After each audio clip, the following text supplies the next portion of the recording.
amigos, bienvenidos a este nuevo webinar. Y bueno, ya nos encontramos a un nuevo mes, noviembre, el penúltimo mes del año, ¿sí? Bueno, nosotros estamos desarrollando dentro de nuestro plan anual de trabajo los talleres presenciales, muchos de ellos, otros virtuales, como el de hoy a través del webinar. Así que los saludamos y les damos la cordial bienvenida a nombre de nuestro director ejecutivo, ingeniero Juan Serna Espinosa, y por supuesto agradeciéndole por la confianza depositada en CEDIE. Hoy nos estará acompañando el ingeniero Miguel Gutiérrez Rodríguez, magíster en producción agrícola de la Universidad Nacional Agraria La Molina y jefe de operaciones en CEDIE. El tema que vamos a desarrollar hoy a través del webinar es floración y cuajado de frutos en palma. Seguidamente saludamos y damos la bienvenida al ingeniero Gutiérrez. ¿Cómo está? Muy buenas tardes a todos los que nos acompañan. Buenas tardes, Juliana, Isidro. Bueno, aquí listos para comenzar. Bien, ingeniero, entonces cuando guste, adelante con el desarrollo de este webinar sobre floración y cuajado de frutos en palma. Adelante. Bien, nuevamente muchas gracias, Juliana. Esta tarde vamos a hablar respecto a lo que es la floración y el cuajado de frutos en palto. A ver, en la mayoría de localidades la floración ya prácticamente ha terminado. Actualmente nos encontramos en cuajado y en las primeras etapas de crecimiento del fruto. Hay algunas plantaciones en valles interandinos que tú entras y puedes encontrar por ahí algunas flores de manera incipiente. Hablando de la floración principal, tanto para palta Hass como para palta fuerte. Ahora, hay zonas en la sierra donde recién va a comenzar otro flujo de floración, ¿ya? Esas son un poquito las excepciones, ¿de acuerdo? Pero en todo lo que es costa central, prácticamente ya terminó. Los frutos ya están cuajando y lo que más se está dando actualmente es la caída, sea fisiológica, sea por algún patógeno que pudo haber afectado. Hay múltiples razones. Algunas de ellas vamos a venir conversando en un momento. A ver, pero yendo un poquito más atrás, vamos a hablar brevemente respecto a lo que es la floración. Todas las flores parten inicialmente de ciertas yemas. Estas yemas pueden ser vegetativas o florales, ¿de acuerdo? Pero esto va a depender de un evento, un suceso que desencadena de manera interna a nivel bioquímico una serie de reacciones que incluso ahora no están del todo claras, pero se sabe que ocurren. Y este proceso se conoce como diferenciación floral. Entonces, cuando una yema no tiene ningún tipo de cambio o diferenciación, esa yema va a producir hojas, es decir, va a producir la parte vegetativa. Y visualmente lo que vamos a ver es un brote vegetativo, que es un brote compuesto netamente por hojas. Pero si esa yema recibió la inducción necesaria y ocurrieron esos cambios, tanto bioquímicos como a nivel morfológico, a nivel de yema, esa yema, cuando crezca, va a producir flores. Y esas flores incluso pueden ser de dos tipos.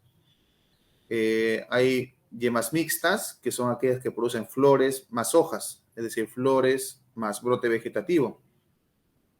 Y existen otras que solo producen flor o flores. A las que producen flores y brote vegetativo se les conoce no solo como yemas mixtas, sino lo que viene de ellas es un brote indeterminado. Generalmente en la punta es que produce las hojitas y las hojas sirven para continuar con el crecimiento. Es justamente esta es la característica que permite que los frutales o estas plantas puedan ser catalogadas como perennes, ¿ya? Porque una planta perenne es aquella que al momento que brota te produce tanto estructuras reproductivas como estructuras de crecimiento. Y eso es lo que pasa con los frutales, como en el caso del palto. Cuando produces hojas y flores, estás perpetuando en el tiempo el crecimiento de la especie. Si todas las yemas en un momento dado se convierten solo en florales, esa planta muere, esa planta ya no va a continuar un crecimiento. Y eso pasa típicamente en plantas anuales o en plantas bianuales.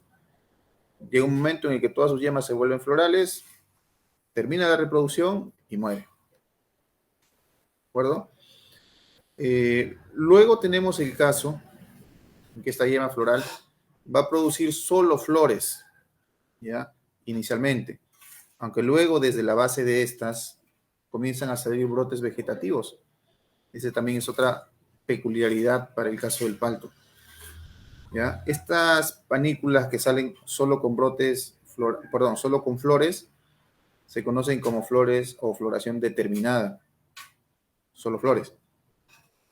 Si en una panícula ha cuajado muy poco o casi nada, de la base de esa panícula comienzan a salir muchos brotes vegetativos, ¿ya? Y esa es una de las razones también por las cuales la caída suele ser más fuerte.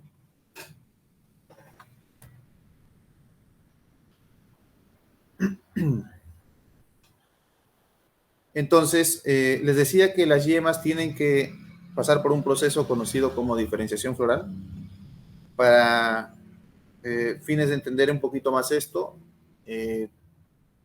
¿a qué nos referimos con diferenciación floral? Es algo que viene precedido por un proceso llamado inducción floral. La inducción se conoce como aquellos factores que van a promover esos cambios morfológicos dentro de la yema. Y estos factores, para el caso del palto, se asocian básicamente al estrés, ¿ya? Y el estrés hay de diferentes tipos, de diferentes niveles. Pero se dice que cuando la planta de palto o el árbol de palto está expuesto a un factor de estrés, las yemas se van a comenzar a inducir. Y cuando este estrés dura o llega hasta cierto nivel, se va a producir recién la diferenciación. Entonces, ¿cuáles son estos factores de estrés que me puedan promover inducción para que luego las yemas se diferencien y esto resulte en flores? Sencillo, hay de muchos tipos. Puede ser sanitario, caso de plagas, caso de enfermedades. Puede ser nutricional, plantas que estén muy estresadas debido a deficiencias de nutrientes, minerales. Puede ser algo climático, por calor extremo o por mucho frío, ¿correcto? Entonces, cualquier tipo de estrés que tenga una intensidad y una duración suficiente provoca la inducción floral en el palto. Lo que típicamente más se usa es el estrés hídrico, ¿ya? Muchas veces los productores deciden quitarle el agua al palto, ¿ya? Por un periodo que puede ser de un mes de repente, a veces 2 semanas, dependiendo. Y en su conocimiento está, yo le quito el agua para que floree bien, y eso me asegura una mejor cosecha. Bueno, actualmente no es tanto un problema para el palto en Perú el hecho de poder florear. El palto, independientemente de la zona en la que esté, siempre y cuando no esté por encima de los 2.400, 2.500, no tiene problemas para florear. Normalmente florea.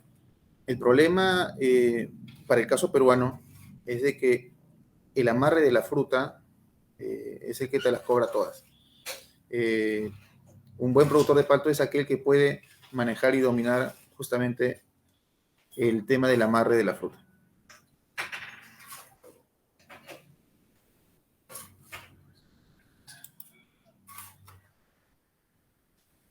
Ahora, respecto a las épocas, en términos generales, tenemos que en la costa ocurre más o menos en lo que sería la época de primavera, más o menos agosto, septiembre.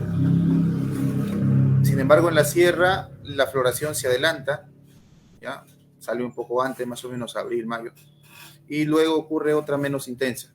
Ahora, estos periodos son bastante variables dependiendo de la localidad donde estés. En Sierra Sur, por ejemplo, se puede adelantar un poco más. En la Sierra Norte ocurren 2, a veces 3 floraciones, ¿de acuerdo? Y esas no coinciden con estos momentos especificados ahí. Lo que sí es casi invariable es el periodo FM, que se refiere al periodo floración-maduración, es decir, desde que una yema florea hasta que los frutos provenientes de esas flores llegan a madurez, pasan aproximadamente 3 meses, más o menos. Ya, días más, días menos. Y esto, para el caso del palto Hass, prácticamente es invariable. Por eso es de que muchas veces se quieren hacer estrategias de adelantar la cosecha, ¿no? Sobre todo en zonas donde la cosecha es de repente abril. A veces algunos productores quieren adelantar, dicen, oye, pero si yo salgo en marzo, o si más aún, si salgo en febrero, voy a agarrar un mejor precio, ¿no? Y la verdad es de que no es tan sencillo, no hay trabajos concluyentes que hayan podido determinar que el palto se puede adelantar 3 semanas o un mes, al menos bajo nuestras condiciones, ¿ya? Porque existen estudios que se han hecho en México, donde sí han logrado adelantar alrededor de 21 a 23 días, más o menos, con el uso de ciertos reguladores hormonales, y trabajos muy concluyentes demostrados, pero cuando se repiten esos trabajos en nuestro territorio, al menos hasta ahora no he escuchado, ni he visto, ni cuando incluso he hecho las pruebas, no hemos tenido esos resultados. En cambio, para atrasar, a veces es un poco más sencillo. Lo más práctico que muchos productores hacen es sencillamente no lo cosechan y dejan ahí la fruta en el árbol. ¿Ya? Eso también tiene sus limitaciones. No lo puedes aguantar toda la vida, ni un mes o 2 meses, ¿no? La fruta rápidamente se comienza a negrear en el árbol, ¿ya? Y esa fruta que ya cambia de color es una fruta que no te van a comprar. Para exportación, eso no va. Para mercado nacional, puede ser. Pero si se trata de las paltajas, mercado nacional normalmente no logra un precio que le sirva o que le sea muy, no, o sea, no hay un precio muy atractivo para el productor.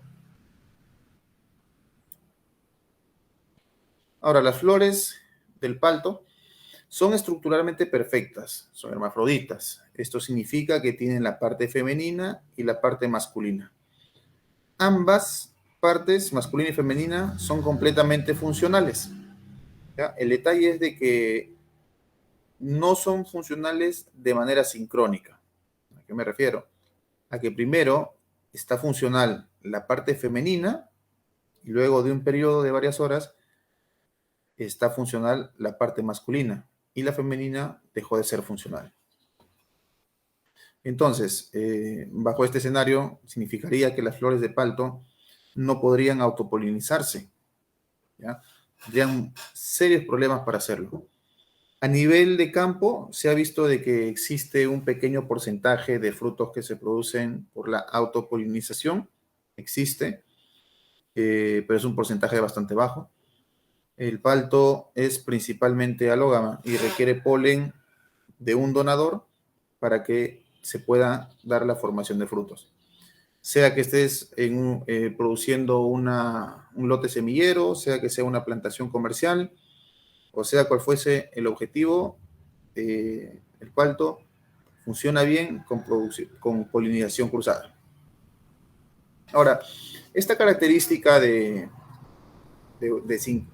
asincronía, digamos, en la madurez de los órganos sexuales, se le conoce como sincronía dicogámica protoginea, ¿ya? Es decir, cualquier palto, el que tú quieras, siempre va a primero madurar la parte femenina, cierra la flor y luego va a aperturar como masculina. Tiene 2 aperturas, ¿de acuerdo? Ahora, respecto a la cantidad de flores que normalmente se producen por árbol, esto es altamente variable. En plantas de porte pequeño, mediano, tal vez 3 años, 4 años, tranquilamente puede tener 500.000 de flores, ¿ya? Plantas un poquito más grandes, más adultas, puede llegar a 1,5 millones. En plantas más antiguas incluso podría ser más, ¿ya? Podría ser una cantidad incluso mucho mayor. Entonces, tomando esto como referencia y considerando que normalmente las panículas tienen más de 200 flores, pueden llegar a 900. Entonces, al hacer un simple cálculo matemático, llegamos a que la cantidad de flores que logran hacer frutos cosechables oscila alrededor de más o menos el 0,05%. Es un porcentaje bastante bajo para un frutal bueno, tan grande, tan sólido, tan consistente. Ahora, el frutal palto como especie lo podría ver bien, ¿no? Una mayor cantidad de flores, muy atractivo para los polinizantes. Sin embargo, tiene serios problemas de cuajado, llega poco a ser fruto, pero al menos tiene más opciones.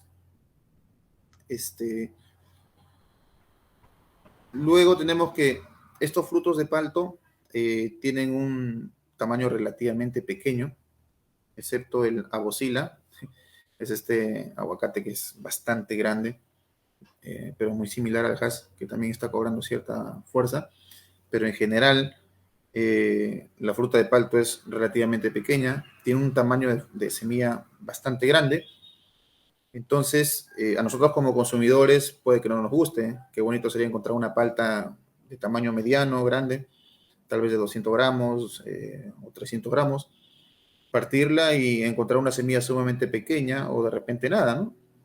Y dejarnos una parte comestible mucho mayor. Pero no es, porque aquí predomina el tema de la especie. Al palto como especie le conviene tener una semilla más grande porque estas van a tener mayor probabilidad de éxito, mayor probabilidad de poder perpetuar su especie, poder generar nuevos individuos. ¿De acuerdo? Esta es una flor de palto, ¿ya? Aquí están las dos partes funcionales. Miren, estas externas ya son los estambres, es la parte masculina, estas que están echadas, y la más central y única ya es el pistilo, y esta es la parte femenina. Cuando la parte femenina es funcional, te das cuenta porque los estambres están echados sobre los sépalos, es decir, están como caídos, ¿de acuerdo?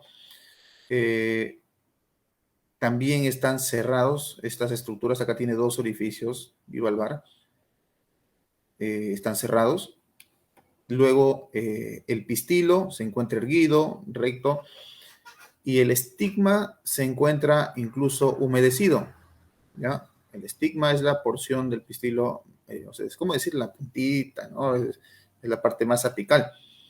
Esa se encuentra humedecida porque cuando el polen llega, se adhiere mucho más fácil, ¿ya?, al pistilo.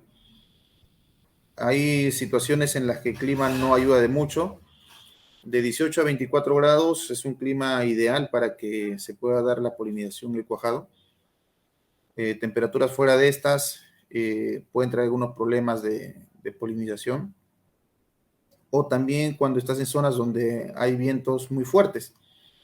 Vientos superiores a 15 kilómetros por hora provocan mucho secamiento del estigma.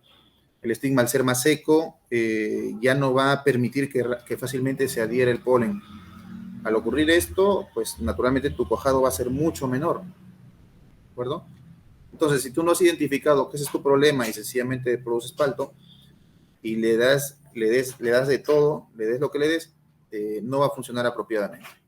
Entonces, si ya has visto que eso ocurre en tu campo, toma las medidas. ¿Qué medidas podríamos tomar? Poner algún cerco vivo, poner barreras cortaviento que reduzcan la velocidad del aire y evites el secamiento del estigma. ¿De acuerdo? En el caso de temperaturas extremas que puedan afectar a la polinización, ahí no hay mucho que podamos hacer.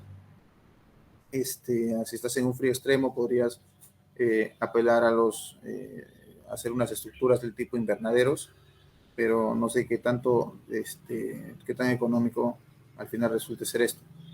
Pero al menos es una posibilidad. En zonas altoandinas de 3.000 metros o tal vez un poco más, podría ser una buena oportunidad para hacer ese tipo de trabajos, ¿no? Ahora, la flor masculina es más o menos lo inverso. El, el pistilo ya se seca, ¿ya? El estigma se seca y el tubo polínico se dobla, ¿ya? Esta parte del pistilo se dobla. los estambres que estaban echados sobre los sépalos ahora están erguidos, están rectos hacia arriba y ya abrieron esos dos lóculos a partir de los cuales va a proceder a liberar el polen. Entonces, todo el polen que sale, si, debido a que la parte femenina no está funcional, el estigma está seco, ya no, o sea, pues esta parte ya se dobló, no va a funcionar. Es que esto es lo que limita que pueda haber autopolinización. Entonces, este polen tiene que ser trasladado a flores que estén con la parte femenina completamente funcional. Entonces, en base a esta característica, es que en el palto existen básicamente dos tipos florales. Hay un tipo A y un tipo B. El tipo A es aquel que el primer día, en la mañana, naturalmente va a abrir como femenino, pero lo hace en la mañana. Luego cierra hasta el día siguiente en la tarde, donde hace su segunda apertura. Y por ser la segunda apertura, lo va a hacer como masculino, indefectiblemente. El palto que tiene una característica floral tipo B es lo inverso. Su primera apertura lo va a hacer en la tarde, y en la tarde lo va a hacer, por ser primera apertura, como femenino. Y va a cerrar durante la noche. Al siguiente día, bien temprano, va a abrir nuevamente y esta vez lo va a hacer como masculino. Entonces, si tienes un palto floral tipo A, por ejemplo, en la mañana es femenino, tendría que estar en tu plantación o cerca de ella, por ejemplo, un palto floral tipo B, para que el tipo B le pueda donar el polen a las flores del tipo A. Como representantes del tipo A, la principal es la palta Hass, ¿ya? Luego tenemos a la Hass, que es igualita a una palta Hass, solo que es un poquito más grande. A nivel post cosecha se ha visto que dura un poco menos, esa es una gran desventaja. Otra forma de reconocer a la Hass es por el punto de inserción del pedúnculo, lo hace un poquito más recto. En el caso de la palta Hass es un poco tirado hacia un costado. Luego tenemos la palta Lula, palta Carmen, Pinkerton, los famosos Duque, incluso también se usan como patrones. Y así hay una lista un poquito más extensa. Para el caso de los paltos tipo B, tenemos al palto fuerte, que para el caso peruano es la palta más demandada para consumo interno, ¿ya? Luego tenemos el palto sutano, que es una semilla, produce una semilla que se usa básicamente para propagación en vivero, aunque los últimos años las exportaciones de palta sutano ya se van incrementando cada vez más, ¿ya? La desventaja que tiene esta palta es de que tiene una cáscara bastante delgada, suele rajarse en la base del fruto cuando este está bastante maduro, es decir, es fácil generar fruta descarte a partir del palto sutano.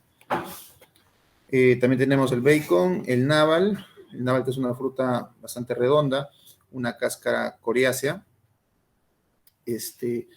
La ventaja es de que sale o se cosecha en una época que no hay palta Hass y que hay muy poca palta fuerte, o nada, ¿no? La palta naval tú la puedes cosechar a partir de julio, agosto, septiembre, incluso ahorita, por ahí que hay un poco de palta Hass. Bueno, ya casi no hay palta naval, ¿no?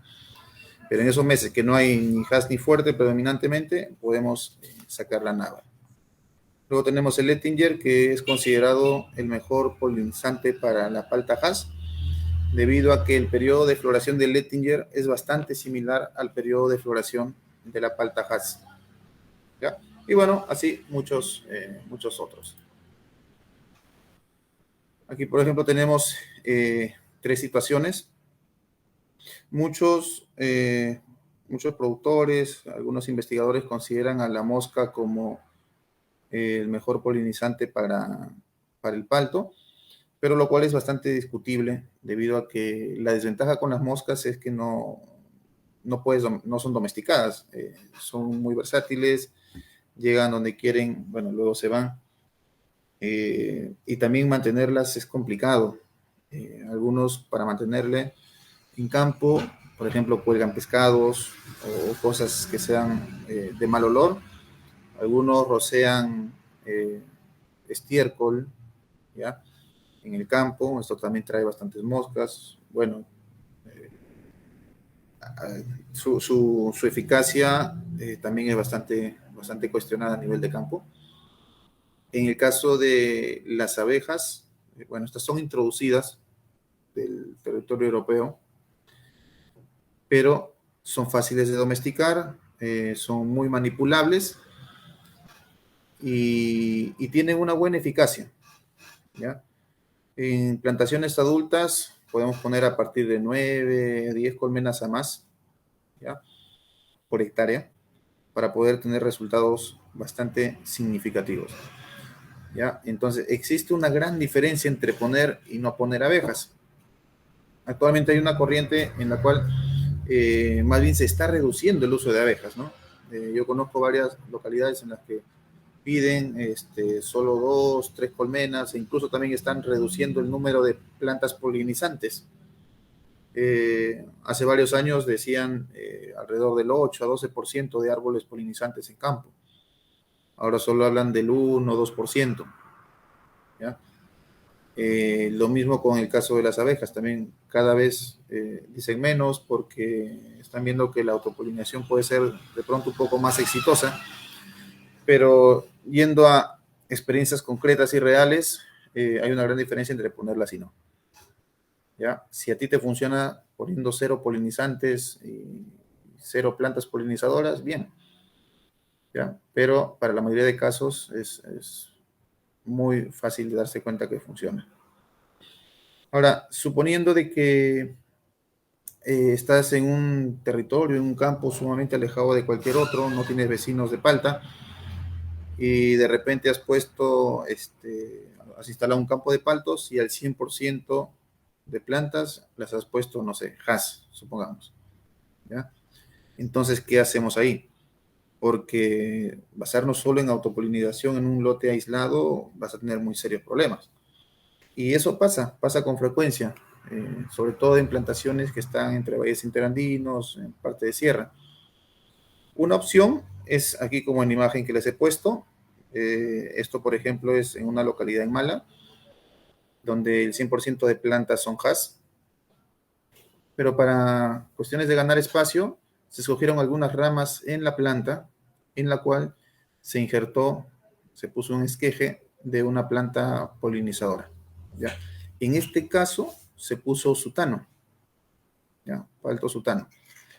Lo injertamos más o menos 2 meses antes de la floración, 2, 3 meses, cuando ya supimos, o sea, se nota cuando ya las yemas están completamente inducidas a flor. Una vez que tú injertas, va a comenzar a brotar y estas van a salir florales, ¿de acuerdo? Luego viene la floración de la Hass y de todas maneras existe entrecruza, ¿ya? Existe cierto traslape en la floración. ¿Qué fue lo que obtuvimos? Es que, y de verdad fue sumamente claro, que las zonas cercanas a este esqueje injertado eran partes de la planta donde había mucha mayor carga, ¿ya? E incluso tú veías la parte cercana donde estaba este injerto, estaba sumamente cargado, te ibas a la parte opuesta de la planta y encontrabas que había, o sea, significativamente menos fruta. Toda planta con este esqueje funcionó bastante bien, ¿ya? Ahora, esta es una forma, ¿no? Seguramente hay muchas otras más que les puedan funcionar, dependiendo de la situación que tengan en su campo. Ahora, bueno, esto ya más o menos le decía, 18 a 24 grados funcionan bastante bien para el tema de la polinización y cuajado de frutos. Existe cierto traslape en la floración, luego tenemos varias caídas, ¿no? Ahí, cuando existe el estímulo, se podría dar la formación inicial de un fruto, pero luego se va a caer naturalmente, debido a que no ha habido una adecuada formación de semilla. Hay otros frutos que también se caen por el pedúnculo. Puede también estar asociado incluso al riego. Un riego muy pesado, muy exigente, genera cierta situación de anoxia en las raíces, entonces lo cual resulta en una caída excesiva de frutos. Eso también puede ser. O sea, es importante regar bastante bien, pero hay que poder manejarlo adecuadamente. A veces es complicado cuando tu sistema de producción es usando riego por gravedad, riego por tendido. Cuando usamos fertirriego es mucho más fácil, ¿ya? Cuando usamos sistema de riego por goteo, incluso por microtubos o microaspersión, es mucho más fácil de poder manejar. Pero en gravedad, ahí que complica un poquito. Otra cosa que también pasa ahí referida al riego es que también tú no riegas cuando la planta necesita, sino cuando tienes el turno de riego, ¿ya? Lo cual es otra limitante. En muchas zonas productivas, en la mayoría, diría yo, la época de floración cuajado ocurre cuando estamos en época de estiaje, cuando tenemos una baja importante en la dotación de agua en la mayoría de localidades. Entonces, a veces pasa de que tienes riego cada 2 semanas, hay casos donde he visto cada 3 semanas y recién recibes agua. Naturalmente, tú sueltas el riego en el campo y lo que vas a tener es una caída excesiva de frutos debido a ese golpe de agua, a la ausencia que ha habido por un periodo tan largo. Hay cosas que a veces no se pueden manejar,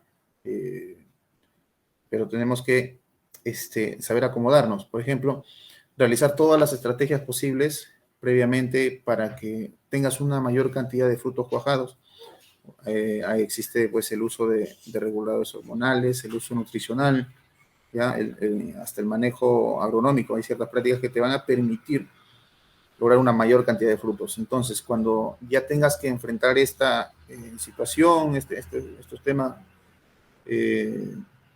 va a haber caída, es cierto, pero no va a ser tan intensa, ¿ya? O tal vez no se va a notar debido a la mayor cantidad de frutos que tienes en planta.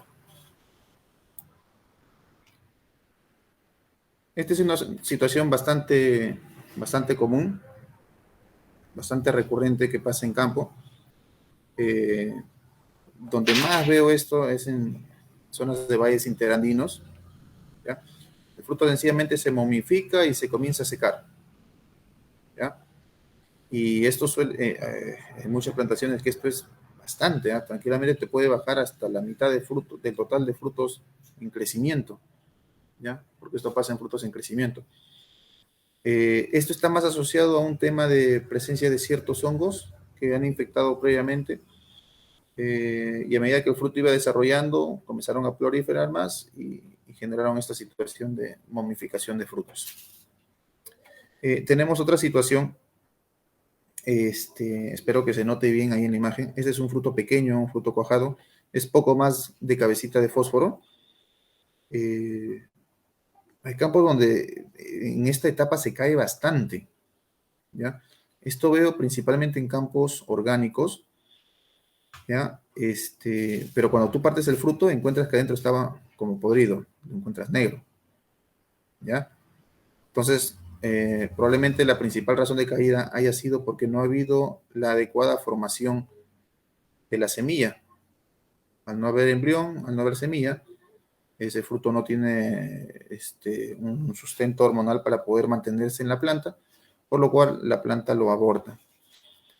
Esta situación, por ejemplo, se puede evitar con un adecuado plan del uso de fungicidas durante la floración. En el caso de plantaciones convencionales, a veces es bastante sencillo manejarlo. En el caso de plantaciones orgánicas, tienen menos opciones, debido a la restricción fuerte que hay de productos, ¿ya? Existen varios productos orgánicos, pero tal vez todavía no con la eficacia que a veces es necesario tener en estos momentos críticos, ¿no? Pero bueno, hay que trabajar todo preventivamente aquí. Aquí tenemos los tipos de inflorescencia, que ya les mencionaba. Inflorescencia determinada. Flor determinada es aquella que la panícula produce netamente flores, ¿ya? El 100% son flores. Y una flor indeterminada es aquella en la que se produce flores, es cierto, pero también una porción vegetativa. Generalmente esta porción vegetativa viene al centro, ¿ya? Justo al centro de la panícula, y esta crece, ¿ya? como le decía hace rato también, cuando no cuaja, cuando tienes problemas, o cuando tienes flor determinada, el brote vegetativo viene desde la base. Y este brote que viene desde la base es bastante complicado, porque viene con bastante fuerza y entra en competencia directamente con la fruta. Y por el tema de la competencia es que gran cantidad de fruta se puede caer. Para la mayoría de localidades o zonas de producción en costa, actualmente en mes de noviembre estamos en la caída más intensa de fruta, y mucho de esto se podría deber también a un desbalance o un mal manejo de esta brotación vegetativa. Si has revisado tu campo y has encontrado que la caída histórica en tu campo se debe a la competencia debido a los brotes vegetativos, hay formas, hay algunos productos que son que cortan la formación de gibberelinas en las hojas, por lo cual la competencia es mucho menor y el traslado de la energía se va hacia los frutos, con lo cual vas a tener menos caída. ¿Ya? Ahora, si no estás seguro, bueno, habría que revisar, se revisan los campos y hacen unas pequeñas pruebas para poder determinar si es que esta es o no la razón. Aquí tenemos esta es una escala de 11 etapas respecto al desarrollo floral de las yemas de palto. Existen algunas etapas que son las más importantes, como por ejemplo la etapa 3, ¿ya? La etapa 8 y bueno, la etapa 11 finalmente, ¿no? Vamos a ver alguna de ellas. La etapa 3 es una etapa bastante temprana, cuando las hojas están pasando de ser rojizas a ser completamente verdes. ¿Ya? En esta etapa ocurre un evento que se conoce como determinación irreversible a floración. Esto significa que las yemas que ya han llegado a la etapa 3, ¿ya? Pueden recibir inducción floral, y esa inducción va a poder traducirse luego en diferenciación floral. Sin embargo, si tú tienes yemas que están en estado 1, estado 2 y que han recibido la inducción, si yo realizo algún tratamiento para revertir esa inducción, voy a obtener brotes vegetativos, netamente. ¿De qué manera podría revertir? Con el uso de ácido giberélico, con el uso de repente de injertos adelantados o con la poda. ¿De acuerdo? Estos tratamientos entorpecen lo que sería el desarrollo natural floral, porque inducen a que rápidamente una yema pueda brotar, las aceleras. Sin embargo, desde que estás en la etapa 3 en adelante, hagas lo que hagas, no vas a hacer retroceder a la floración. Entonces, en zonas donde tú no estás seguro cuándo podar, identificar el estado 3 te puede ayudar, porque todo lo que corte, si ya recibió la inducción necesaria, indefectiblemente esa planta va a producir flores. ¿De acuerdo?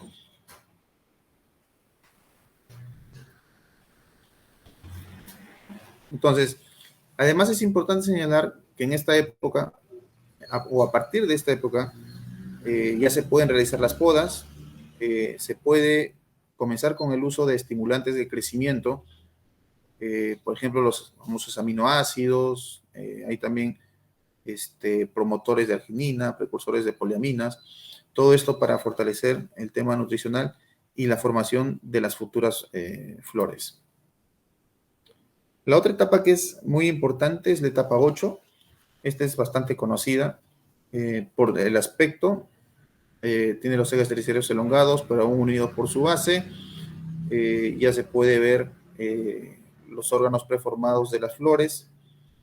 Internamente, el polen y el óvulo de la flor ya se encuentra completamente maduro. ¿Ya? Es decir, si aplicas a microbiología, puedes extraer flores en esta etapa, extraer polen o extraer el óvulo y hacer las cruces que necesites. Visualmente, por su aspecto, se le conoce como el estado de coliflor, ¿ya? Pero en la escala determinada se le conoce como la etapa 8. ¿Ya?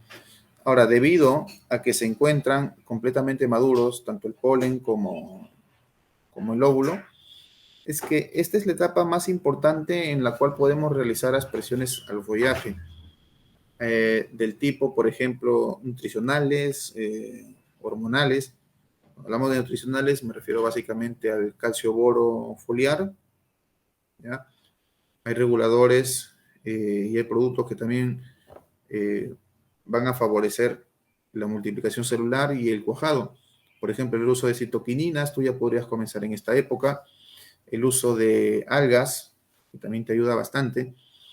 En agricultura convencional, el uso de fosfitos, que también te va a ayudar a proteger un poco el tema de hongos, pero también induce bueno, debido a la inducción de fitoalexinas de la planta, pero también se traduce en un mayor cuajado, ¿ya? Entonces, esta es la etapa más importante. Si ves que tu campo ya estás con 40%, 50% de yemas en estado de coliflor, a partir de ahí, ese es el momento en el cual deberías comenzar ya con el programa de aplicaciones foliares. Por ejemplo, aquí tenemos dos situaciones, tenemos dos panículas, plantas diferentes.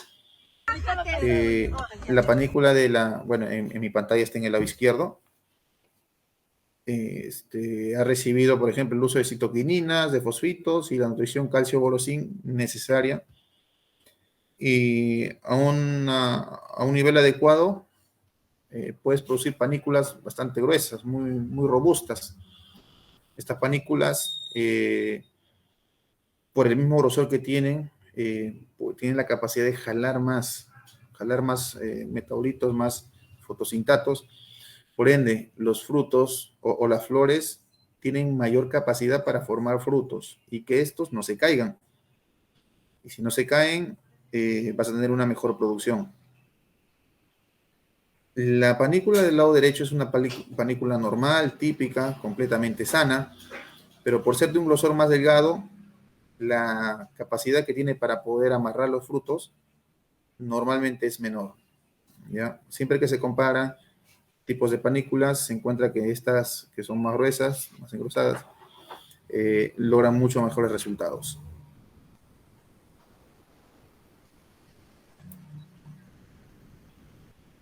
Ahora, esta es una estrategia bastante práctica, relativamente sencilla de hacer, que permite la redistribución de los carbohidratos. Esto se conoce como el anillado. Este anillado, para fines productivos, tendrías que hacerlo al menos 2 a 3 meses antes de la época típica de floración, ¿ya? Consiste en extraer una porción de la corteza de más o menos, bueno, unos cuantos milímetros, 3, 5 milímetros, ¿ya? En todo el borde, todo el círculo de lo que sería la rama, ¿ya? Se extrae esa pequeña porción, inmediatamente se cicatriza para evitar el ingreso de patógenos, ¿ya? Si lo haces muy grueso, esa herida puede no cerrar y eso va a ser mucho más contraproducente, o puede formar un callo bastante grande. En el peor de los casos, esa rama podría morir, ¿ya? ¿En qué se sustenta esto? La parte más interna de un tallo, de una rama, se encuentra el xilema. El xilema es la estructura o los haces vasculares que van a permitir el paso de agua y nutrientes que vengan del suelo. En la parte más externa se encuentra el floema, que son los haces vasculares que redistribuyen esa agua, esos nutrientes, más los metabolitos que se puedan formar en las hojas. Al retirar esa corteza, estamos retirando parte del floema. Entonces, no va a haber una redistribución, es decir, va a llegar hasta cierta parte y no va a poder seguir avanzando. Por ende, esos metabolitos, esa agua, esos nutrientes se van a quedar de la porción del anillado hacia arriba. ¿De acuerdo? Entonces, aquí, por ejemplo, se nota rápidamente, esta planta tiene una zona donde hay más brote vegetativo, en la otra no, ¿ya? Y esto se debe justamente a que hay una rama que se ha anillado. ¿De acuerdo? Ahora, hay algunos que también prefieren hacer un rayado doble, ¿no? No retiran completamente la corteza, pero hacen 2 cortes, ¿ya?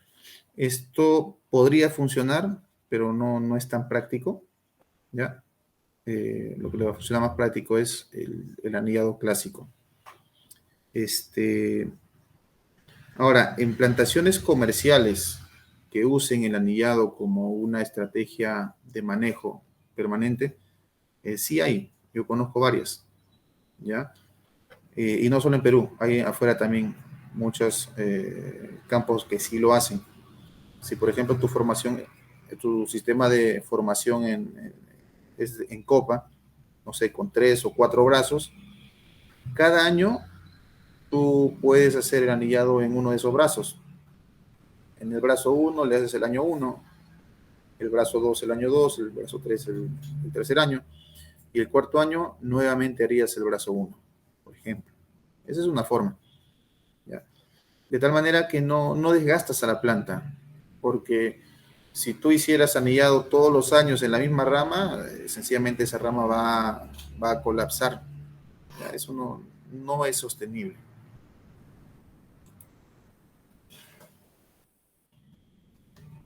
Entonces, aquí, por ejemplo, cuando hacemos un corte muy grueso, ¿ya? Te queda de esa manera, no cicatriza bien, no llena, no logra formar un callo y que los vasos vasculares nuevamente se formen, ¿ya? Sin embargo, cuando lo haces en el grosor adecuado, sí se forma el callo y esa rama se recupera. Dentro de las ventajas que se pueden ver respecto al uso del anillado, por ejemplo, tenemos un adelanto en la floración. Ahora, cuando decimos adelanto en la floración, muchos se imaginan de que si adelantas la floración vas a adelantar el momento en el que cosechas. Eso no necesariamente es cierto. Como les decía al inicio, eso no funciona de esa manera. Y les invito a que lo hagan. Adelanta la floración, pero vas a ver que vas a cosechar la misma época. Tú puedes producir antes las flores, pero cuando el fruto ya está en formación es como si se ralentizara, si su FM se alargara un poquito, ¿ya? Y al final cosechas la misma época. Pero ¿qué ventaja entonces te traería adelantar la floración? De repente tú podrías adelantar para evitar las lluvias en ciertas zonas, ¿no? A veces en las lluvias rápidamente se puede dar la formación de ciertos hongos de flor y tú lo quisieras evitar un poco, podrías de repente usar esto como estrategia o cualquier otra sea la razón. La ventaja más importante vista en el anillado es que hay un incremento bastante significativo respecto al cuajado. Es por lo que les decía, al no haber una redistribución de los carbohidratos, sino que se quedan solo en esa zona del anillado hacia arriba, esos frutos están mejor nutridos, tienen una mejor capacidad de jalar y usan lo que básicamente produce, así que hay menos caída. Entonces, por esa razón hay incremento de cuajado. También reduce la caída, por las mismas razones. A nivel de floración, se ha visto que ramas anilladas producen flores cuya longitud del tubo polínico es mayor y también la penetración al óvulo del polen es mucho mejor. Entonces hay hay una mejor polinización, hay un mejor cuajado. También tenemos que estas ramas producen frutas de un mejor calibre, por la misma razón del uso óptimo de los metabolitos producidos en esa parte, en esa zona. Eh, Como una desventaja, en cierto modo, podemos ver que cuando tú realizas el anillado, esta porción de rama de alguna manera está conectada con cierta zona, cierta área de toda la cabellera radicular, de las raíces. Entonces, estas se ven afectadas. Entonces, se dice que cuando tú anillas, todas las raíces vinculadas directamente con esta porción de la planta van a inhibir su crecimiento, ¿ya? También porque los metabolitos que va a recibir las raíces es menor. Entonces, también por esa razón va a inhibir su crecimiento. Luego tenemos que reducir el crecimiento vegetativo, porque toda la energía lo está gastando en estructuras florales y en la formación de frutos.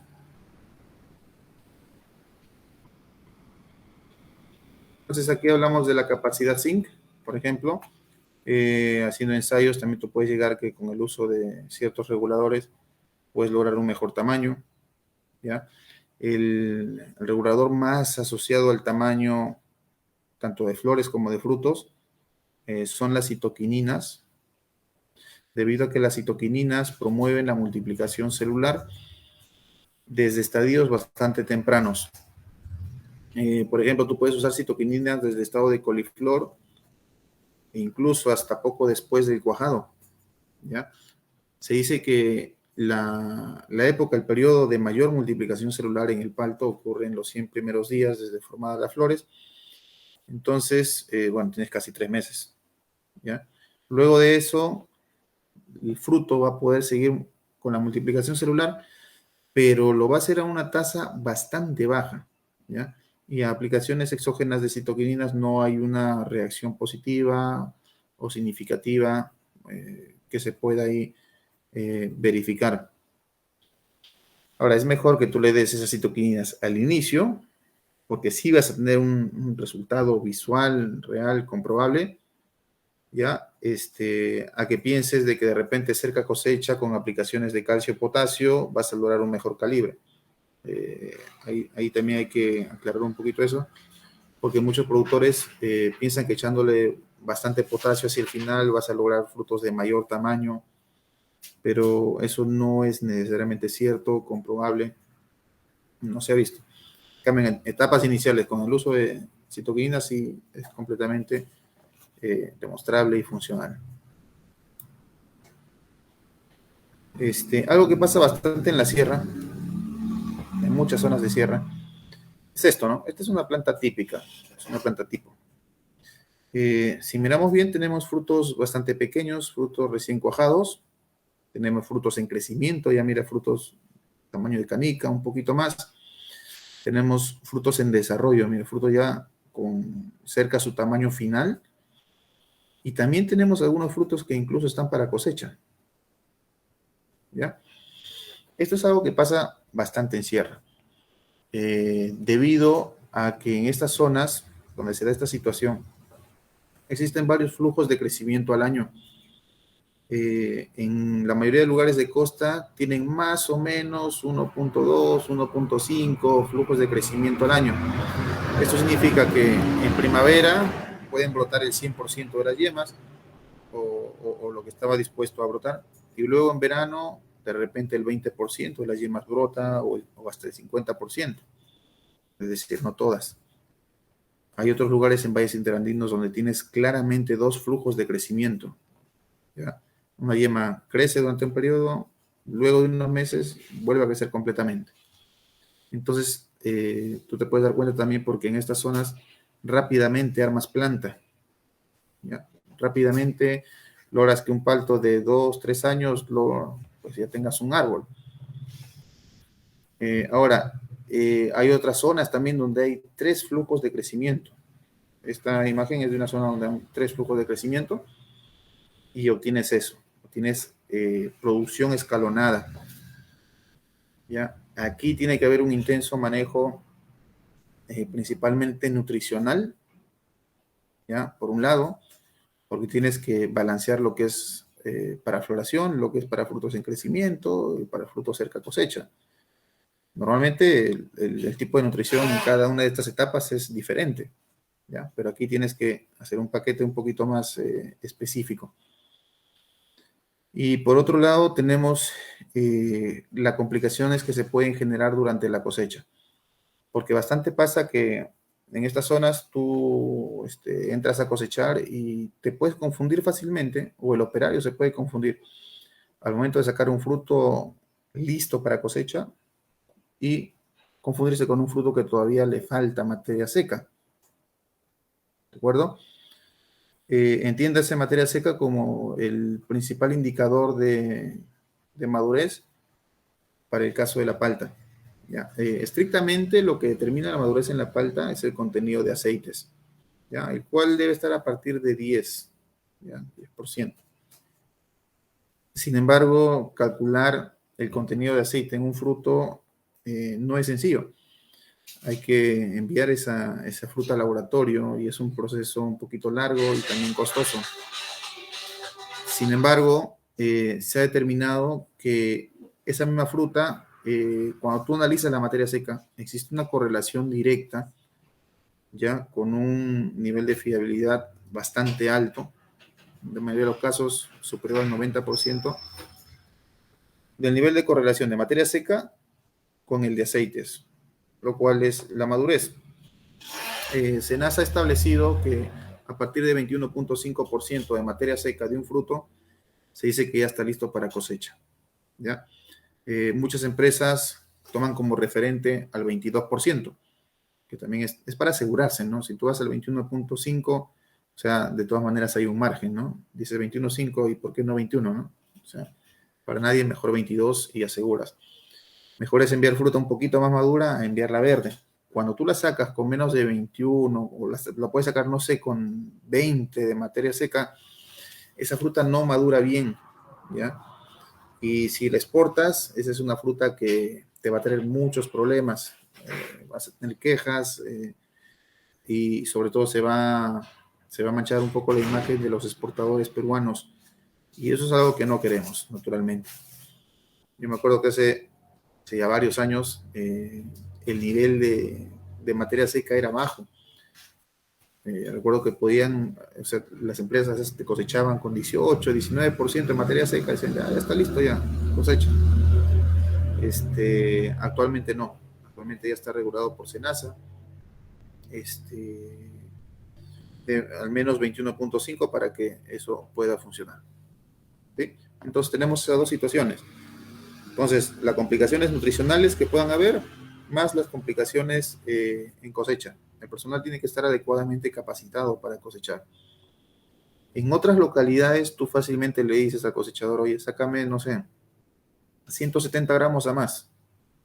Y fácilmente ve 170, ya entra al canasto, a la java o al bin y listo. En cambio aquí no solo es tamaño, no solo es peso, sino también hay que apoyarnos en el aspecto que pueda tener la fruta. ¿Sí? Bueno, aquí finalmente, este es un, con frecuencia suelen hacer preguntas respecto a qué influencia tienen los movimientos lunares respecto de la planta, ¿no? Algunos dicen, ingeniero, ¿cuándo realizo la poda? ¿Cuándo realizo un injerto? Según la luna, etcétera. Entonces, eh, más o menos para recordarnos, tenemos que fijarnos básicamente en los crecientes y en los menguantes, ¿ya? Porque mira, aquí cuando tenemos luna nueva, bueno, el flujo de la savia desciende, se concentra básicamente en la raíz, ¿de acuerdo? Aquí no hay mucho que hacer. Eh, Cuando tenemos luna llena, el flujo es ascendente y se concentra básicamente en la copa, ¿ya? Copa, en las ramas, hojas, frutas, también en las flores, ¿ya?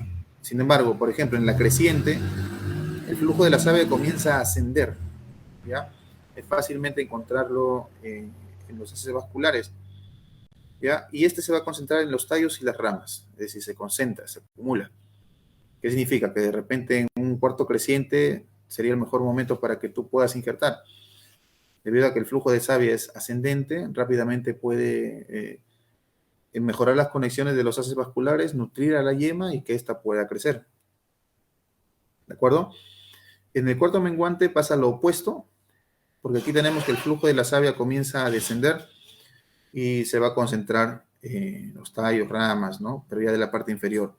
Entonces se dice que en este cuarto menguante va a ser un mejor momento para poder realizar las podas, ¿no? Y tú puedes podar y ya queda listo. Esto es una forma de verlo. Hay muchos productores que se basan mucho en este tipo de conocimiento ancestral. En la mayoría de campos de cultivo que conozco, la verdad es que no le hacen mucho caso a este conocimiento. Y bueno, si te funciona a ti, bien, ¿no? Hay que darle. Cada situación es diferente. ¿Sí? Bueno, señores, muchas gracias. Hemos llegado hasta aquí. Bien, ingeniero Gutiérrez, muchas gracias por su participación. Hemos desarrollado el webinar sobre floración y cuajado de frutos en palto, ¿sí? Hoy estamos ya con la participación del ingeniero Miguel Gutiérrez Rodríguez, magíster en producción agrícola de la Universidad Nacional Agraria La Molina y jefe de operaciones en nuestra organización CEDIA. Vamos con algunas preguntas. Ya saben que pueden también enviar sus mensajes, sus preguntas, consultas e inquietudes a nuestro WhatsApp 944-9567-16. Primera pregunta, ingeniero. El fruto de la primera flor, ¿qué consecuencia trae al no sacarlo? Juliana, disculpa, no te escuché bien, por favor, ¿podrías repetir? Claro, cómo no. El fruto de la primera flor, ¿qué consecuencia dice trae si uno no lo retira, si uno no lo saca? Si uno no saca los frutos de la primera flor, no va a pasar nada, ¿ya?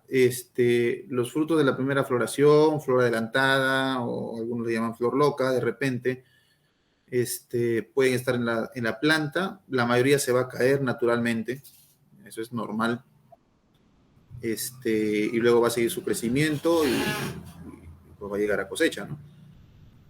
Ahora, si te refieres al primer flujo en el periodo de floración habitual, o sea, esa fruta no te va a afectar en nada, más bien te va a sumar kilos para tu cosecha, no te va a generar ningún problema. Muy bien, gracias. Pregunta por acá, ¿qué producto curativo puede utilizar para controlar el claviforum en palta Hass? Hay pocos productos 100% específicos para Cladosporium, ¿ya? Siendo el Procloraz uno de los más utilizados y designados para este patógeno. Luego hay otros productos como el pirimetanil, que también te puede funcionar bastante bien. Pero más que esperar a que se presente ese patógeno, hay que trabajar desde antes, ¿ya? Tenemos que tener un plan de manejo con fungicidas preventivos para ir controlándolo desde antes. Bien. Estamos desarrollando hoy nuestro webinar sobre floración y cuajado de frutos en palto con el ingeniero Miguel Gutiérrez Rodríguez, magíster en producción agrícola de la Universidad Nacional Agraria La Molina y jefe de operaciones en nuestra organización CEDIA. Por aquí estamos con algunas otras preguntas, no sin antes hacer un alto para enviar un saludo muy especial y el agradecimiento a quienes siempre nos están siguiendo a través de las diferentes plataformas. Hoy, a través del Facebook Live, de Servicio para el Desarrollo Integral Rural, SEBIR. Saludos para la gente de Honduras que está participando de este webinar, a los amigos en México, a toda la gente de los diferentes departamentos de nuestro país. Muchísimas gracias. Y bueno, vamos ahora con más preguntas. ¿Cómo aumentar la floración y el cuajado de frutos?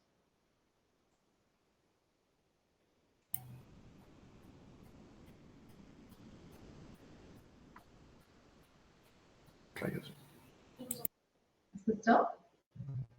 Juliana, ¿me copias? Por favor, Sí, sí. le escucho claramente. ¿Usted me copió?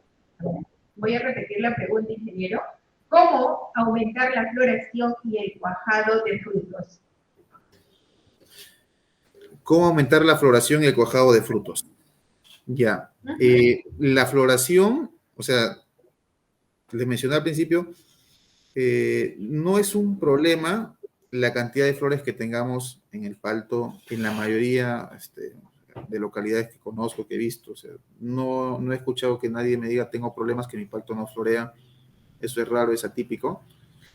Pero si tú tuvieras que generar más flores, tendrías que estresar más a la planta, ¿ya? No es lo apropiado, pero sí es un efecto, un resultado de una inducción que ocurre por el estrés. Suponiendo que tú tienes problemas de floras, de que te faltan flores, habría que, lo más fácil es estresarle por agua, suspenderle el agua. La planta lo va a sentir, va a comenzar a generar amonio en las hojas, probablemente algún quemadito que también va a pasar, y no es por sales, sino es por el amonio que se va a juntar en las hojas. Y esto resulta en una mayor inducción y podrías tener una floración mucho más profusa. Ahora, en el caso del palo, tener una mayor floración no es sinónimo de tener una mayor cantidad de frutos cuajados, no necesariamente, ¿ya? Plantaciones más compactas donde hay un mejor equilibrio de la parte floral y vegetativa, puedes lograr mejores cosechas, ¿sí? Más o menos por ahí va. Muy bien, gracias. También se unen los amigos de Guatemala que están participando del webinar sobre floración y cuajado de frutos en palco. Ya saben que ponemos a disposición de ustedes nuestro WhatsApp 944-9567-16. Pregunta ingeniero Gutiérrez. Dice, mi planta de palta Hass carga muchos frutos, pero estos son pequeños todo el tiempo. ¿A qué se debe? Sería bueno que especifique dónde es su zona productiva, porque hay zonas en las que sale bastante fruta chica, y no solo a un productor, sino a muchos. En los lugares que he visto con esta situación, mucho se debe a que la tasa neta fotosintética es negativa. Significa que la palta o este árbol, en vez de producir energía, en vez de producir fotosintato, más bien está desgastando. Esto pasa porque la temperatura es muy alta. Generalmente en zonas donde la temperatura constante es superior a 32, bueno, a partir de 32, de 35 grados, en ese rango, la tasa fotosintética es negativa y hay pocas cosas que puedes hacer para lograr frutos de mayor tamaño. Dentro de las estrategias de manejo está pues el uso obligatorio de citoquininas, regular la carga también. Bueno, básicamente eso, no hay muchas cosas para hacer ahí. Si es que esa es la razón de tener frutas chicas. Porque hay una razón sumamente extrema que no creo que sea el caso, pero igual lo menciono. Plantas con, o sea, muy afectadas por la por Phytophthora, también presentan muchos frutos y estos son pequeños, pero es básicamente un tema de supervivencia de la planta. Ya está comenzando a cuajar una gran cantidad, pero estos frutos por falta de nutrientes se va a quedar chico. Bien, gracias por la respuesta, ingeniero Gutiérrez. Pregunta, ¿cómo diferenciamos los botones florales que darán flores y los que no, y los que darán hojas? Te das cuenta por la madurez de la yema, ¿ya? Y también por el hinchamiento. Una yema que va a ser floral es más achatada, más gordita. Una yema que va a ser vegetativa es un poquito más alargada y puntiaguda. Ahora, si quieres ir un paso más allá y dispones de un estereoscopio, que a partir de un estereoscopio también lo puedes ver, coges una pinza bastante delgadita, coges la yema y comienzas a retirar las escamas de la yema. Vas avanzando hasta que llegues a la parte más central de la yema y ahí te vas a dar cuenta si es cóncavo o si es puntiagudo. ¿Sí? Se logra ver. Bien, pregunta por acá. ¿En qué influye la aplicación de insecticidas en la floración? Para el uso de insecticidas en floración, si lo has elegido adecuadamente, no tiene por qué generar ningún tipo de efecto negativo. El problema es que hay algunos productos que son de reacción alcalina o que le llaman que son muy calientes, también dicen, ¿no? Que sí pueden generar algún quemado en la flor. Un caso, por ejemplo, bastante común es el uso de aceites en flores. Hay muchos aceites que elevan mucho la temperatura, lo pueden quemar o también pueden tapar los estigmas. Al llenar de aceite los estigmas, no va a haber una adecuada polinización. Pero hay que saber bien escoger qué insecticida usar para no tener este tipo de problemas. Muy bien. ¿En qué influye la aplicación de insecticidas? Dice, ¿algún producto, ingeniero, algún producto orgánico para prevenir el aborto floral? Es que depende por qué hay aborto floral, ¿no? Primero habría que ver eso, si es por un manejo agronómico, por cuestión de nutrición o por un tema de patógenos, y si es patógeno, ¿cuál, no? Si es que es por, de repente tienes problemas de botritis y cladosporium, entonces habría que ver algunos fungicidas para eso. Eh, los tricodermas podrían funcionar por ahí, este, como preventivos y aceptados de manera orgánica. Nada de cobres, porque en la floración, eso sí, te va a generar quemaduras de las flores.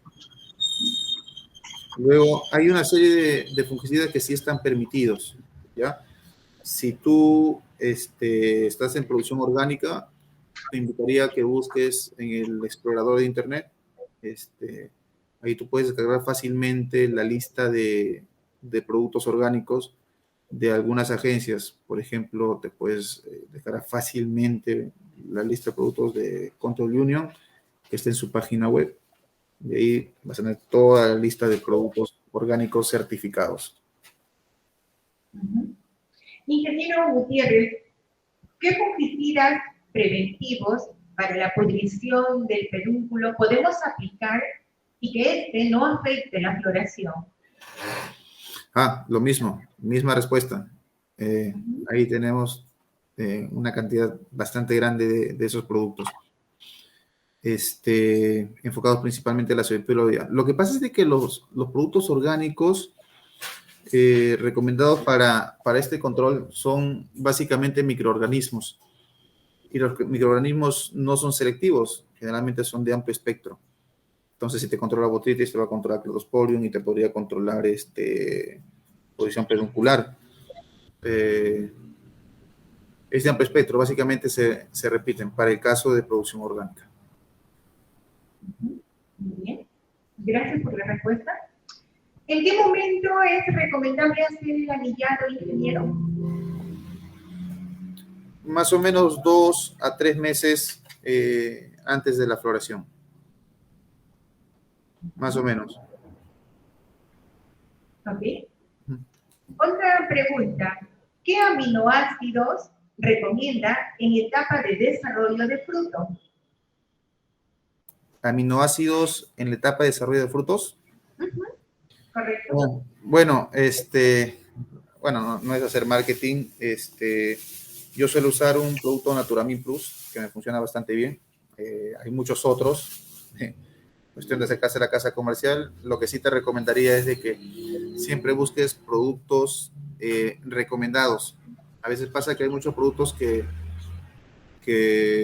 no tienen una eficacia demostrada o no está claro. Mira, hay muchas experiencias como esta que te voy a contar, en las que algunos, bueno, eso es para empresas grandes, ¿no?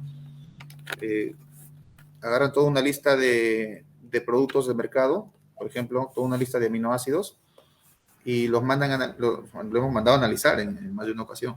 Y encontramos que no necesariamente coincide la concentración nutrimental de lo que indica la etiqueta versus lo que realmente encontramos.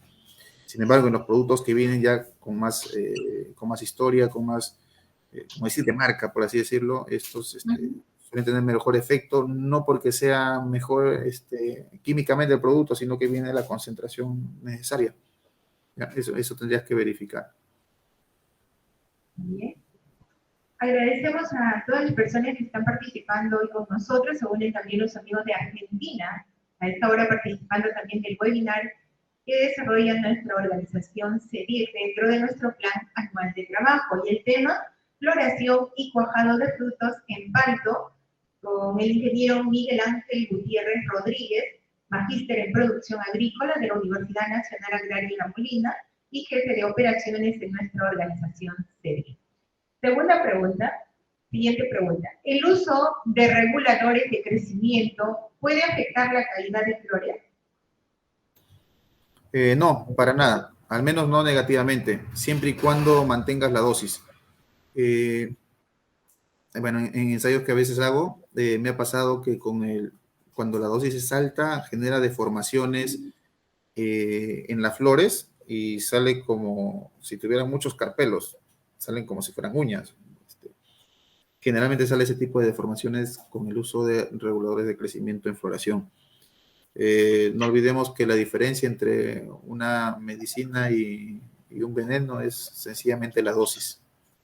Ujú. Muy bien, gracias. ¿Qué producto recomienda para retener el cuaje luego del cuajado? Lo que pasa es que no existe realmente un producto que haga que la fruta se quede ahí. Hay productos que te pueden ayudar a que se mejoren. Por ejemplo, si tú usas una usina o una buena nutrición con zinc, puedes favorecer de que las uniones del pedúnculo, esos haces vasculares, puedan estar mejor conectados y que no se rompa fácilmente y de alguna manera reducir la caída. Pero no es tan marcado. Básicamente, la caída se da porque es la consecuencia de todo el trabajo que vienes haciendo y de las aplicaciones que has realizado. ¿Ya? Pero no hay un producto milagroso que tú apliques y ¡pum!, de pronto se suspende la caída y toda la fruta se queda. El día que alguien lo invente, pues yo creo que va a ganar muchos clientes. Bien, les comento, amigos, que nos estamos escuchando en tiempo real a través de Radio Civil. Ustedes pueden encontrar el icono de Radio Civil y disfrutar las 24 horas de nuestra programación, que está bastante variada, y pueden ingresar a www.cevir.org.es. Bien, ya lo saben entonces. Ahora pregunta el ingeniero Gutiérrez, ¿qué puedo realizar cuando tengo un exceso de floración y el brotamiento viene muy lento? ¿Qué es lo que ustedes recomiendan? Y en cuanto a la fertilización, ¿cuántas unidades de NPK debemos de estar preparados para obtener un excelente cuajado y floración?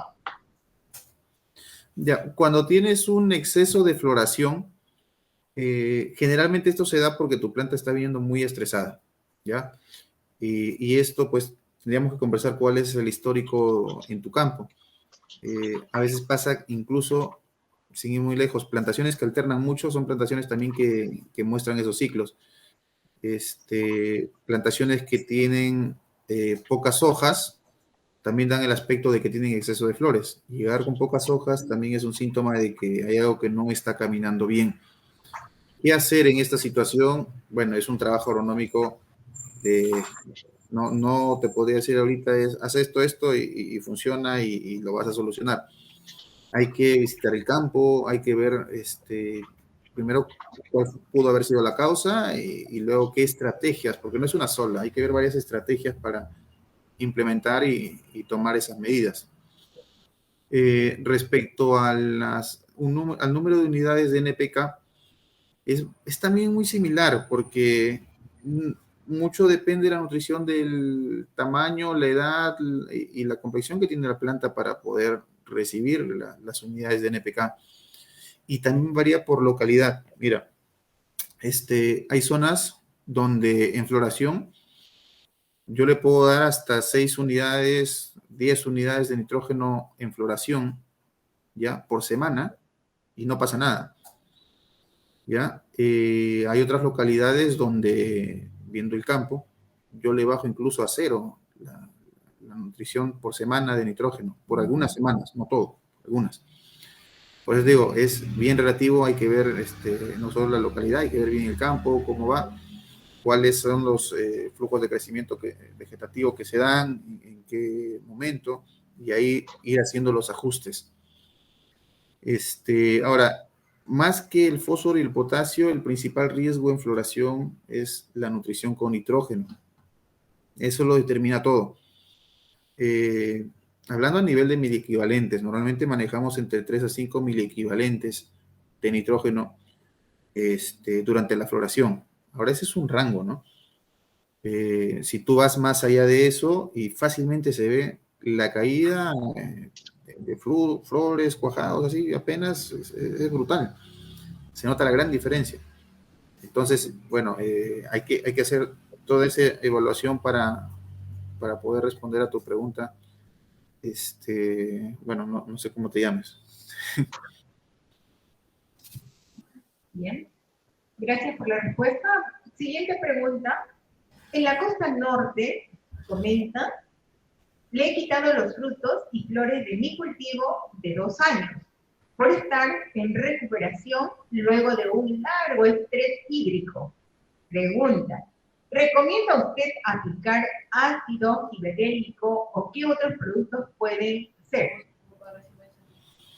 Podrías aplicar ácido gibberellico, te va a inducir o va a favorecer el crecimiento vegetativo, no hay problema. Pero debido a todo el estrés que has sufrido, yo creo que lo principal es que te enfoques en dos cosas. Primero, que eso se pode bien. No sé si después de un largo periodo de estrés hídrico hayan ramas quemadas o cómo estén las hojas, no lo sé. Pero muchas veces en plantas en recuperación ayuda mucho primero hacer una poda y luego dar una buena nutrición, ya, darle una fuerte. Sumado a ello, hay que enfocarnos bastante en los foliares, aplicar full aminoácido, full algas, azúcar, Coca-Cola, qué sé yo, melaza, todo lo que te pueda ayudar a que la planta pueda reaccionar rápidamente. Ahora, a veces la poda es, en muchos casos, o en la mayoría de los casos, es determinante. Porque tú cuando nutres, cuando aplicas foliares, a veces ruegas a que la planta brote y crezca, pero cuando tú podas, le obligas a que lo haga. Y para eso tendríamos que escoger, pues, ubicar los anillos o casquetes de yemas para podar algunos centímetros de encima y aquí te salga mucho brote vegetativo, los cuales tendrías que luego seleccionar y escoger algunos los cuales se van a quedar. ¿De acuerdo? Entonces, más o menos iríamos por ahí.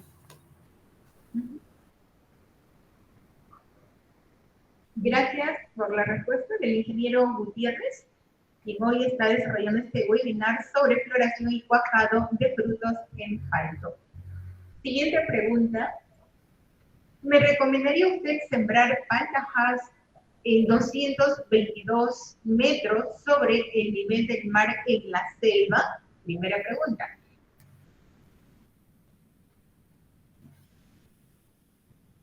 Castizapa.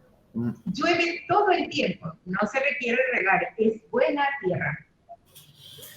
Juliana, te escuché la primera pregunta respecto a poco más de 200 metros sobre el nivel del mar en la selva. Ajá. La segunda pregunta se cortó, pero te respondo acá a la primera.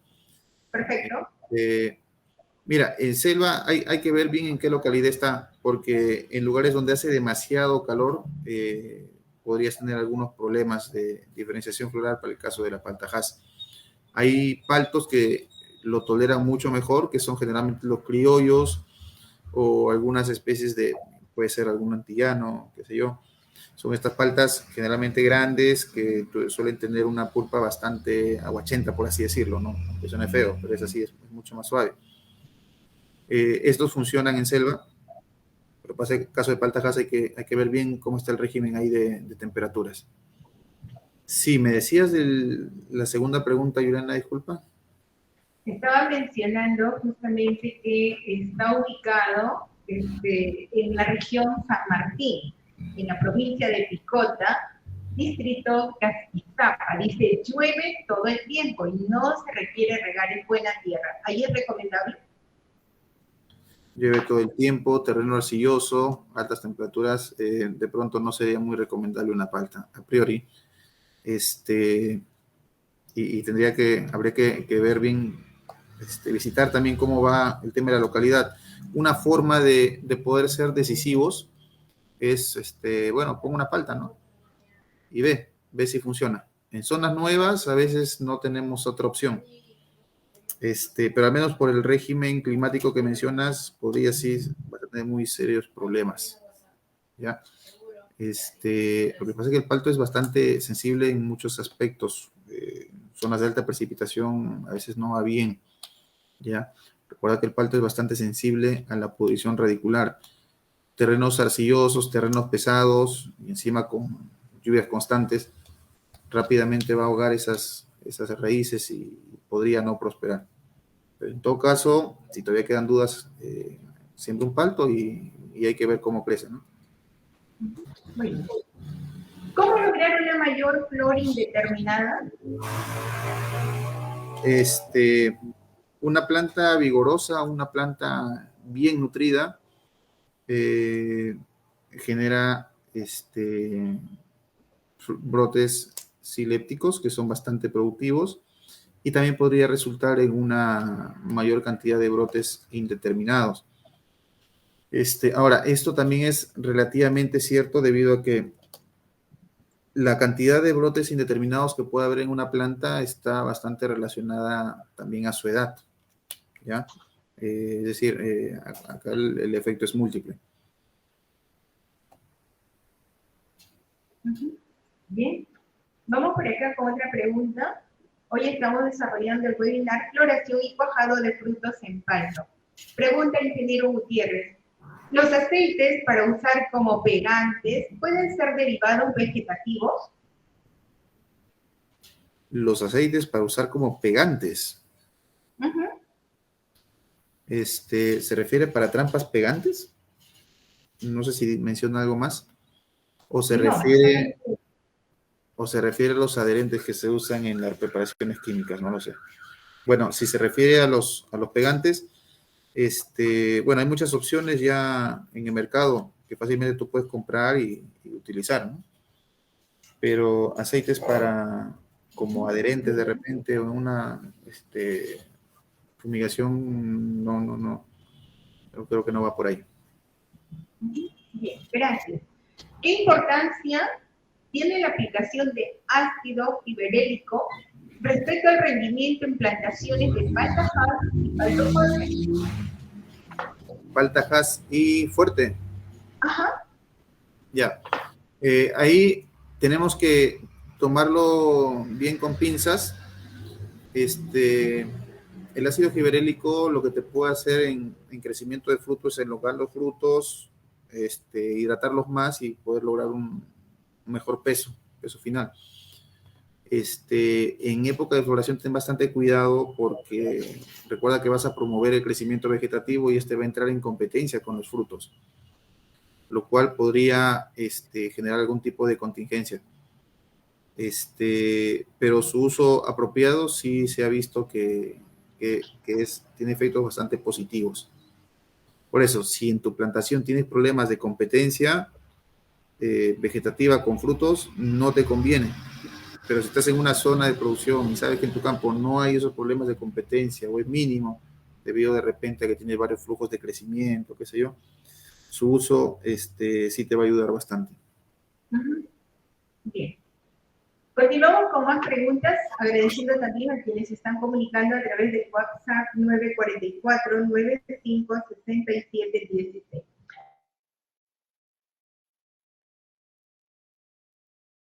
Y chao, ¿estén generando una caída floral mayor a lo normal actualmente? Sí, definitivamente. Mira, yo visito recurrentemente muchos campos de diferentes localidades y te aseguro, hay una caída bastante marcada. Sobre todo en aquellos campos que no se han utilizado algunos reguladores de crecimiento que favorezcan al amarre de fruta. Todavía no ha acabado, todavía estamos recién los primeros días de noviembre. El efecto concreto lo vamos a ver ya hacia el final. Pero sí, este año se está viendo ese efecto en el palto. Bien. ¿Qué factores pueden influir en la caída de flores en la etapa de floración? Cualquier factor que se contraponga a las flores, ¿no? Una aplicación mal dirigida, un producto mal seleccionado, uso de algún tipo de aceite, qué sé yo, va a generar esas caídas, suspensión del agua va a generar esas caídas, algunas enfermedades van a generar esas caídas, o sea, es bien amplio. Bien. ¿Puede repetir dónde se puede encontrar el listado de fungicidas para los productos orgánicos? Un saludo desde Colombia. Entras al explorador de Google y pones equivalencias CU. Lo primero que te salga, entras a esa página y ahí vas a poder descargar, es un Excel. O ahora esa lista es súper actualizable, ¿no? Eso me parece que lo hacen 3 veces al año. Es bastante dinámica. No es la única, porque cada agencia certificadora emite su lista. La mayoría de productos se repiten, ¿ya? Pero depende con quién esté certificando. Este es para el caso de Control Junior. Hay muchas otras más. Bien. ¿Hasta qué metros sobre el nivel del mar es recomendable cultivar paltas y fuertes? Yo conozco plantaciones muy buenas hasta 2.400 más o menos. A partir de 2.500 en ese rango he visto que comienza a tener problemas. Ahora he escuchado a algunos productores que comentan su experiencia que cultivan a 2.800, por ahí 3.000 y comentan que les va bien. Al menos yo no lo he visto, no conozco, pero hay eso. Personalmente conozco hasta 2.400, que va muy bien. Muy bien. ¿Es recomendable el uso de uniconazol, dice, para el amarre de la cuaja y la variedad Hass? Eso depende. Si lo que pasa es que el uniconazol tiene un efecto antigiberélico, al igual que el paclobutrazol, ya, al igual que el prohexadione de calcio, pero esto va a depender, ¿ya? Si el problema en tu plantación es la alta competencia, entonces tú al reducir la competencia vegetativa con frutos, vas a lograr que estos se queden y al quedarse podrías lograr incluso un calibre un poquito mayor, si se ha visto eso, pero con la condicional que en tu campo tengas ese problema, esa competencia excesiva. Porque si no tienes esa competencia, tú vas a aplicarlo y te aseguro que no vas a ver ningún tipo de efecto positivo. Y probablemente la aplicación haya sido innecesaria o en vano.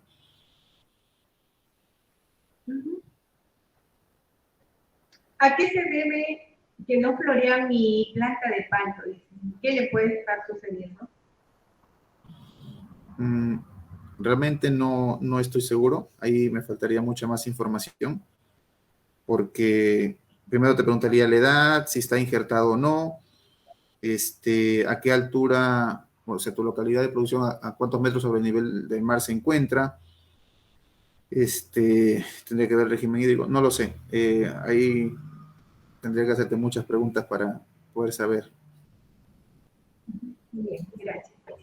¿Qué hacer si cae una granizada y está la yema en uno? Dice, ¿qué hacer para que ella no llegue a convertirse en flor?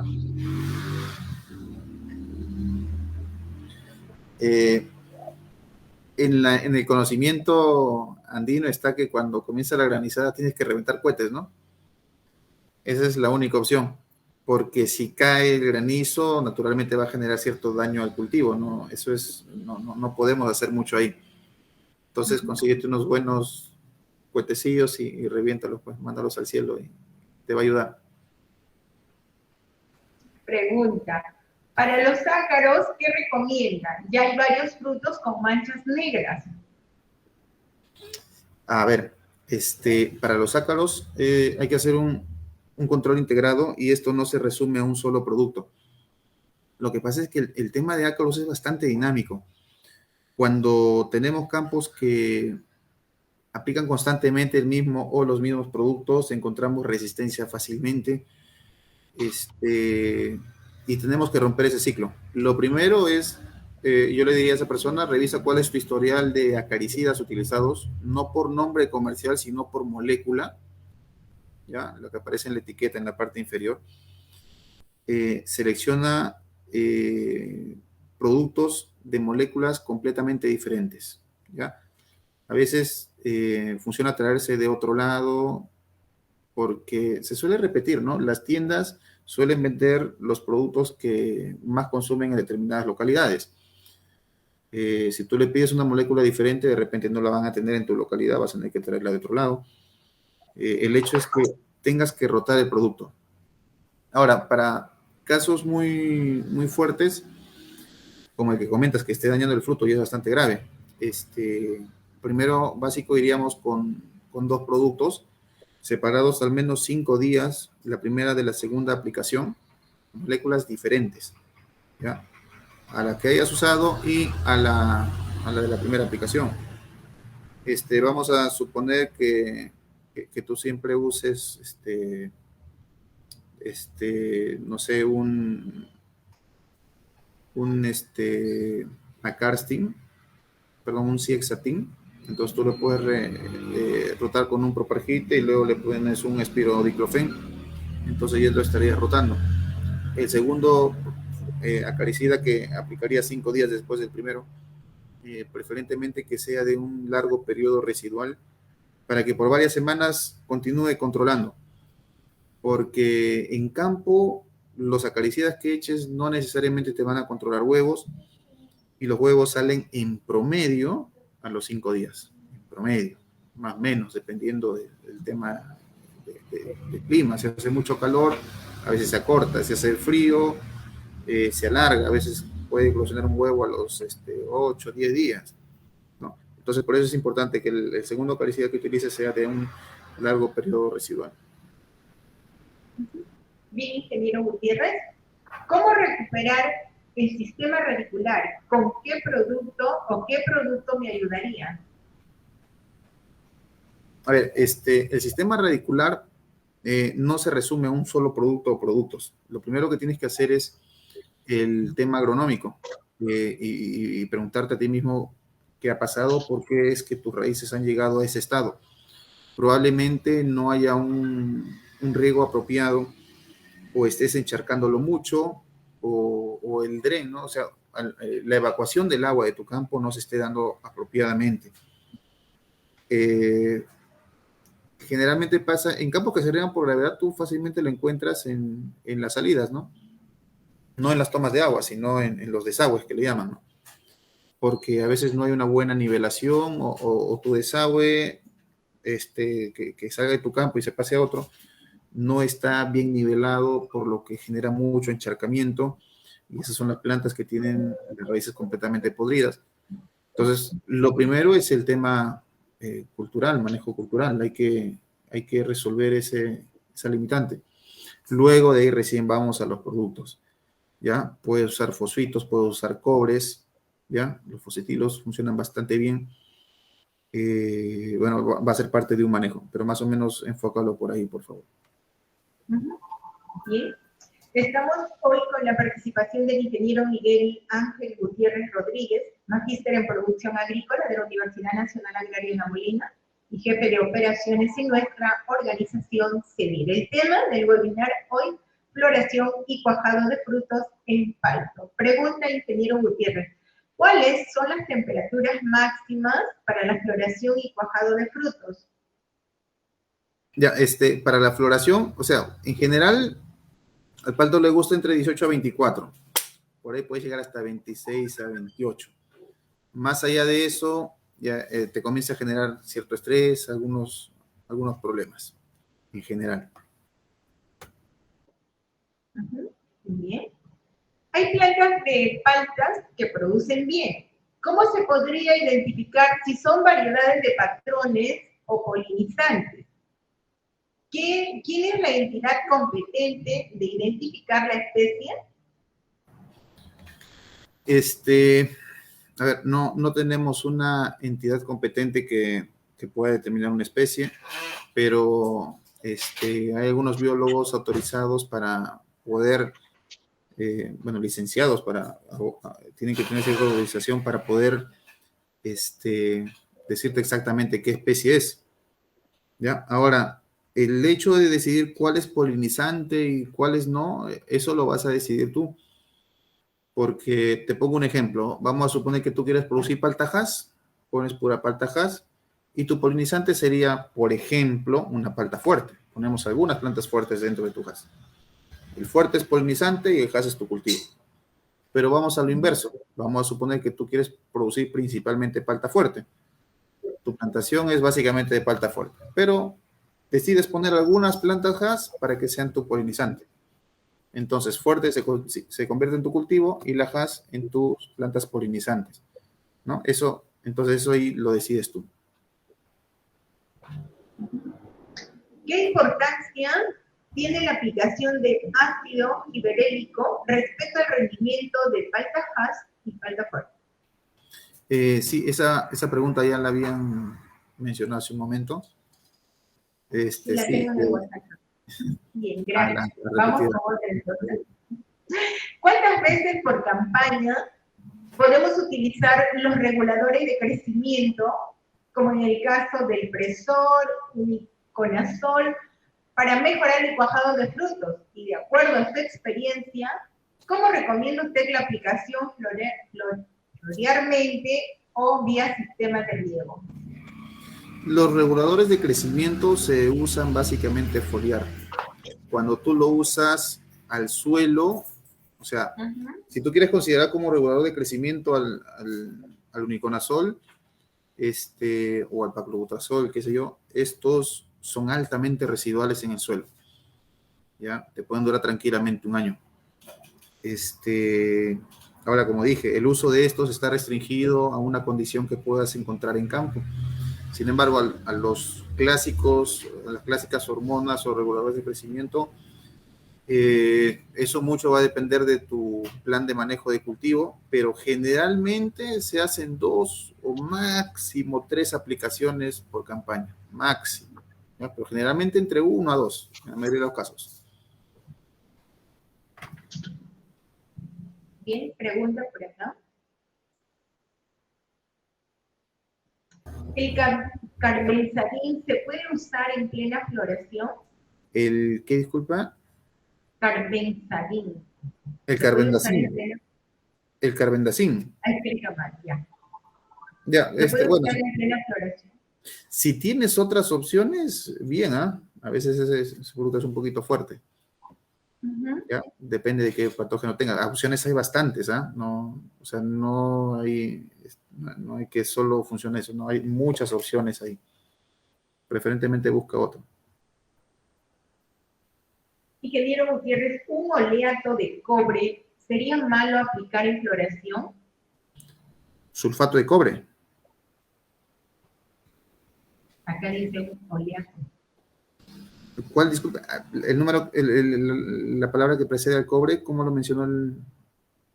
Aquí nos escribe Rodolfo Martínez, dice, ¿un oleato de cobre sería malo aplicar en floración? Ya, lo que pasa es de que esa es la molécula que lo acompaña al cobre, que lo puede encapsular de alguna manera. Pero el hecho es de que el efecto del cobre es cáustico, ¿ya? Genera quemaduras, independientemente de la forma en que la eches. O sea, te mencioné en la pregunta anterior, si tienes tantas opciones para el control de patógenos, no nos vayamos a lo de más riesgo, ¿no? Ahora, si tú todavía tienes dudas, hagamos siempre la prueba, porque también nada está escrito en piedra. Aplícalo en algunas plantas en floración y ahí nos sacamos la espina si quema o no quema. Lo más probable es que sí lo haga, pero hay que probar siempre.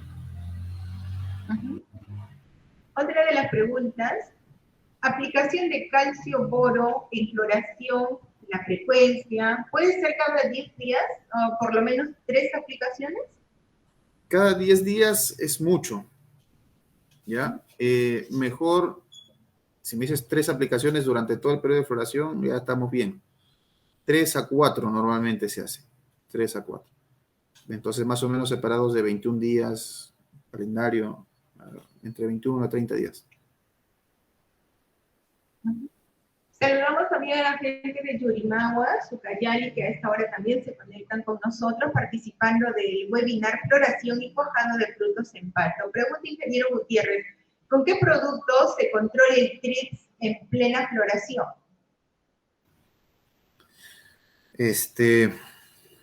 Hay muchas moléculas, hay que decidir según el manejo, pero básicamente las cipermetrinas, las alfa-cipermetrinas lo controlan bastante bien, en general. No son los únicos, tú lo puedes controlar hasta con un metomil, porque en la mayoría de los casos matar un trips es relativamente fácil, en la mayoría de los casos.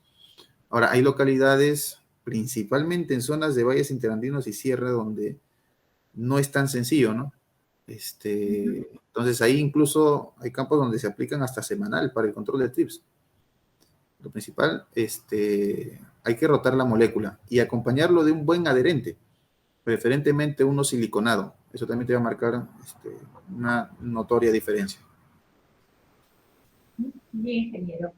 ¿Qué experiencia con el oxicloruro de cobre y proclorat, dice, con hongos en el palto? Ya, el proclorat es bastante bien. El oxicloruro lo suelo utilizar antes de la floración o incluso inyectado por sistema y te da muy buenos resultados. Te ayuda a quitar los líquenes de la madera, que también funciona bastante bien. Sí, buenos productos. Se está presentando, dice, caída de flores en la zona costa norte por factores climáticos. Y es así, ¿qué se puede aplicar teniendo en cuenta esta causa? Lo que pasa es que ahorita no podemos hacer mucho ahí ya, porque como o sea, prácticamente ya no hay floración. Ahorita ya estamos básicamente en cuajado.